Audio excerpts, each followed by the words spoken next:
नमस्कार दोस्तों, short and house YouTube channel पर आपका स्वागत है। यह डिक्टेशन रामधारी गुप्ता खंड सेकंड से 100 शब्द प्रति मिनट की गति से है। डिक्टेशन स्टार्ट होगी 5 सेकंड बाद।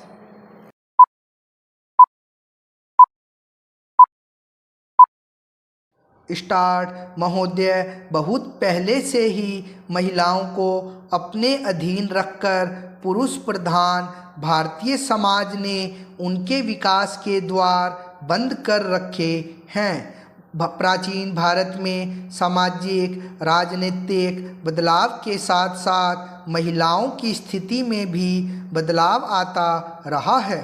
कभी तो यह माना गया कि जहाँ नारी की पूजा होती है वहाँ देवता रमते हैं, तो कभी उसे ताड़ना का पात्र बताया गया। इतिहास के एक बड़े कालखंड में उसे चार दीवारी और पर्दे के अंदर रखा गया।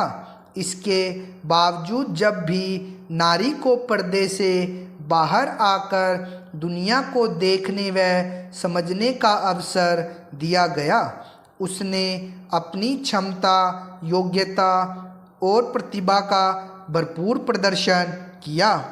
भारत को स्वतंत्र हुए 5 दशक पूरे होने जा रहे हैं। स्वतंत्रता प्राप्त करने के बाद महिलाओं के विकास के लिए संविधान में अनेक प्रावधान किए गए हैं, परंतु मात्र नियम कानून बना देने से किसी व्यक्ति या वर्ग में परिवर्तन नहीं आते।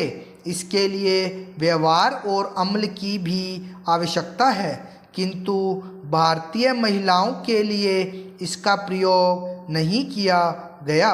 यूं तो प्रथम योजना काल से ही महिला विकास के छिटपुट प्रयास आरंभ हो गए थे, परंतु हकीकत में सर्वप्रथम छठी योजना के दस्तावेज में महिलाओं के सामाजिक व आर्थिक विकास का अध्याय जोड़ा गया।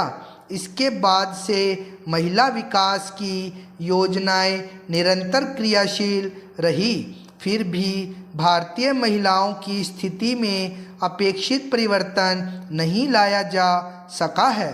जब भारतीय महिलाओं की तुलना दूसरे देशों की महिलाओं से की जाती है तो हमें बड़े दिलचस्प तथ्यों से साक्षात्कार करना पड़ता है और हम तभी जान पाते हैं कि भारतीय महिलाओं की वास्तविक स्थिति क्या है, यानी बेहद चिंताजनक और दुरूह। क्योंकि एक अध्ययन से ज्ञात हुआ कि दुनिया के 130 देशों में भारतीय महिलाएं 99वें स्थान पर है। शायद इसका कारण है भारतीय महिलाओं के विकास के मार्ग में अनेक बाधाएं, जैसे शिक्षा के अवसर उपलब्ध न होना। इससे उसका स्वाभिमान, उसकी चिंतन शक्ति और उसकी जिजीविषा का विकास अवरुद्ध हो गया। इसका प्रमाण है स्वतंत्रता के बाद 48 वर्षों तक कभी शिक्षा में महिलाओं को पुरुषों के बराबर न ला पाना, जबकि दूसरे देशों ने महिलाओं को शिक्षित बनाने में अधिक जोर दिया। हाल ही में नई दिल्ली स्थित भारतीय विश्वविद्यालय संगठन द्वारा प्रकाशित आंकड़े बताते हैं कि हमारे देश की 15 वर्ष से अधिक आयु वाली 34% महिलाएं ही शिक्षा प्राप्त कर सकी हैं, जबकि इजराइल, स्पेन, इटली व हंगरी की 79 से 94%, श्रीलंका की 85%, चीन की 68%, ईरान की 52% तथा पाकिस्तान की 14% महिलाएं शिक्षित है। शिक्षा के इस अधोपतन के अतिरिक्त अल्पायु में महिलाओं का विवाह भी उनके विकास में एक बड़ी बाधा रही है। वैसे तो भारत में बाल विवाह बहुत पहले से ही प्रचलित रहा है, परंतु अब कानून द्वारा बाल विवाह पर रोक लगा दी गई है। महोदय, राजस्थान, बिहार, मध्य प्रदेश तथा उत्तर प्रदेश जैसे राज्यों में 12 से 14 वर्ष की आयु में अबोध बच्चों का विवाह संपन्न होना एक सामान्य सी घटना है। आखातीज के दिन राजस्थान में छोटे छोटे बच्चों के सामूहिक विवाह की परंपरा किसी से छिपी नहीं है। अल्पायु में विवाह के कारण अपरिपक्व अवस्था में ही गर्भधारण व प्रजनन कार्य आरंभ हो जाता है। इसी कारण भारतीय महिलाओं में औसत कुल प्रजनन दर 3.4 है, जबकि जापान, इटली, स्पेन, हंगरी व कनाडा में यह दर 1.2 व 1.8 के मध्य तथा चीन, संयुक्त राज्य अमेरिका, श्रीलंका तथा इजराइल में 2.0 व 2.8 के मध्य पाई जाती है। महिलाओं में प्रजनन दर कम करने के लिए परिवार कल्याण कार्यक्रम के जरिए अनेक सरकारी प्रयास किए गए हैं, परंतु परंपरावादी विचारधारा, साक्षरता और सरकारी मशीनरी की सक्रियता में कमी जैसी समस्याओं के कारण भारतीय समाज में विशेष तौर पर ग्रामीण क्षेत्रों में गर्भ निरोधक आधुनिक उपायों, कंडोम, गोली, नसबंदी आदि का प्रचलन कम हो पाया है। जब गर्भ निरोधक उपायों का प्रचलन कम हो तो भला जनसंख्या वृद्धि के ग्राफ में गिरावट की आशा कैसे की जा सकती है।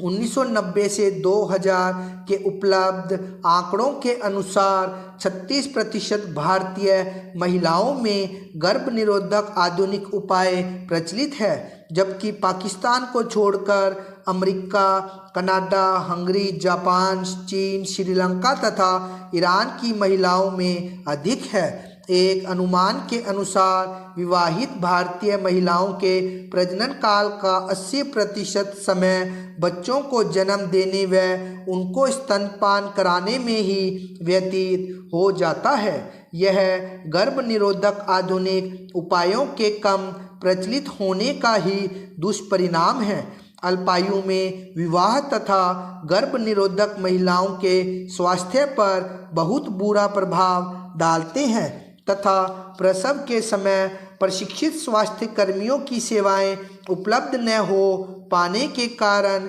उनकी जान भी जोखिम में रहती है। 2000-2001 के आंकड़ों के अनुसार प्रसव के समय भारत की 33% महिलाओं को ही प्रशिक्षित स्वास्थ्य कर्मियों की सेवाएं मिल पाती हैं, जबकि America, Canada, Hungary, Israel, Japan, चीन तथा श्रीलंका की 94 से 100% महिलाओं को प्रसव के समय प्रशिक्षित स्वास्थ्य कर्मियों की सेवाएं मिलती है। इस क्षेत्र में पाकिस्तान की महिलाएं भी भारतीय महिलाओं की तुलना में बेहतर है। ग्रामीण भारत में अप्रशिक्षित दाइयों द्वारा परंपरागत विधि द्वारा प्रसव कराए जाते हैं। इस प्रक्रिया में अनेक बार जच्चा को मृत्यु का शिकार भी होना पड़ता है। 1990-2000 के आंकड़ों के अनुसार प्रति लाख प्रसव के समय 460 भारतीय महिलाएं मृत्यु का शिकार हो जाती हैं, जबकि पाकिस्तान को छोड़कर अन्य देशों में यह संख्या काफ़ी कम है। यद्यपि भारत में स्वास्थ्य सेवाओं का पर्याप्त प्रसार हो गया है, जिसके परिणाम स्वरूप लोगों के सामान्य स्वास्थ्य में सुधार आया है तथा व्यक्ति के जीवन जीने की प्रत्याशा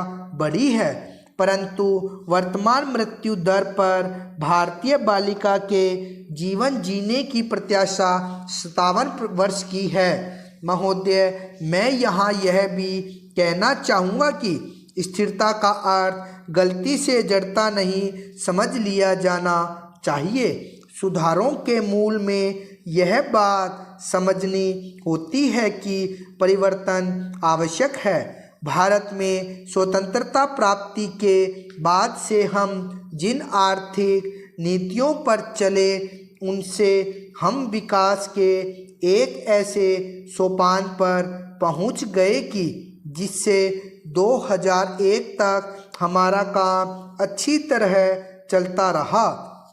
इससे पहले भी परिवर्तन की आवश्यकता अनुभव की गई थी और 80 के दशक के अंत में परिवर्तन शुरू भी किए गए थे। स्टॉप। डिक्टेशन का बार बार लिख के अभ्यास कीजिए तथा ट्रांसक्राइब जरूर कीजिए। धन्यवाद।